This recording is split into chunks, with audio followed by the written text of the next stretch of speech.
नमस्कार मंडळी. ही डायरी तशी फार वजनदार नाहीये, पण हिला जर मला असं धरायला सांगितलं आणि मी थोड्या वेळ अशी धरली तर मला लगेच जड लागतंय का? नाही. पण मी जर ही खूप वेळ अशीच धरून ठेवली आणि हात ताठ केला तर थोड्या वेळानंतर हे मला जड लागायला लागेल, माझा हात दुखेल आणि असं वाटेल बापरे ही डायरी किती जड आहे. मग डायरी खरंच जड आहे का? नाही, तिचं वजन तेवढंच राहणार आहे.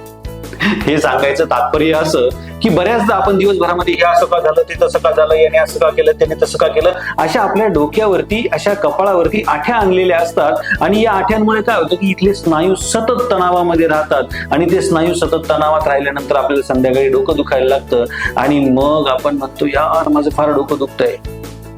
याला म्हणतात टेन्शन हेडेक. सतत तणावात आपण राहतो आणि कपाळावर आठ्या राहतात, त्याच्यामुळे आपलं डोकं दुखायला लागतं. मग या आठ्या घालवायच्या असेल तर काय केलं पाहिजे? एक छोटीशी युक्ती आहे. आठ्या आणा आणि स्माईल करून बघा.